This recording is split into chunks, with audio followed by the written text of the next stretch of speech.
How's it going right there, eh? It's Denis here from Denis Logie Outdoors.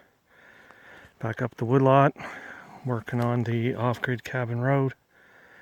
And pretty well done. I'm done the road right to the cabin site.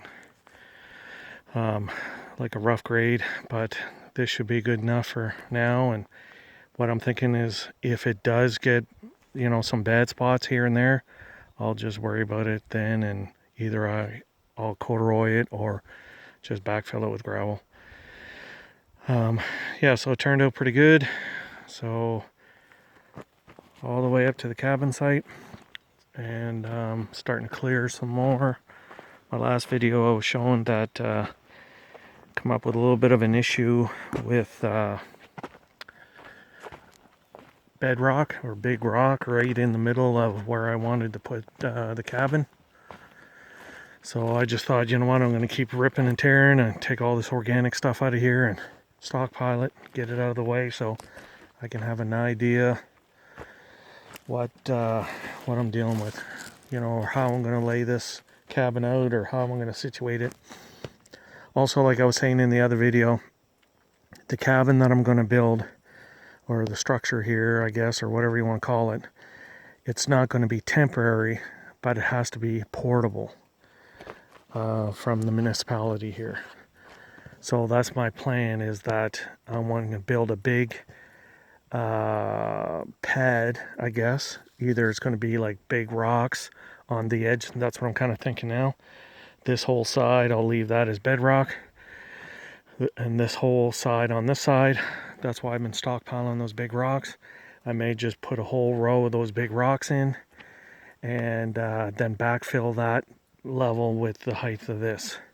And then put some good gravel on the top.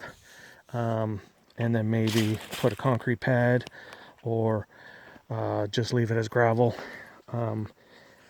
Like I was saying, the log cabin is going to be on 4 big Douglas fir skids. I'm not sure the dimension of those, 8x8 or 10x10. I'm not sure yet. And then those are going to have stringers, cross stringers, notched, like 2x8s or 3x8s notched into those, set in and screwed all in so that that whole base is tight. And then I'll build the logs on top of that. So right now I'm just ripping and tearing. And like I said, also I've been just debating on ripping this tree out. Eventually it does have to come out because it's going to be right in the way. But then I thought maybe I should try to use it and incorporate it in. I could maybe run some cable across the top of it and use it to hoist up the logs. But I think I'm going to do something different. I seen another guy on YouTube. He put a post right in the middle of his cabin. He poured a concrete pad with a pin, and then he had like a pole, like a log with a hole drilled in it, and it's set on top of that. And then on top of that again, he had another pin and another piece on top of that, and he made like a truss. Like a cross truss, and he had cables running across like a truss, and you could spin that all the way around, and he just had a set of come-alongs on there. And he actually built his cabin. He had some big honking logs, like they were apparently like 1,200 pounds a piece.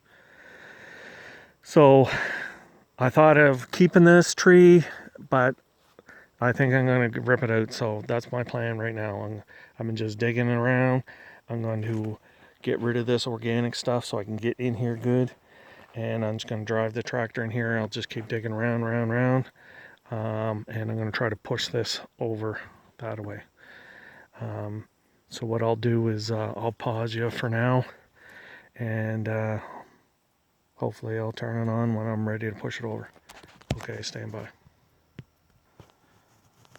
Okay, so I'm back here. I just gave it a couple good little pushes there, little nudges, and still pretty solid. So there's one that's still attached right there, and I'm just going to work my way around. I think I got all of them on the right hand side here, right in the middle, and on the left hand side I'll see if there's a couple of them and see if I can push this thing over. Okay, stand by.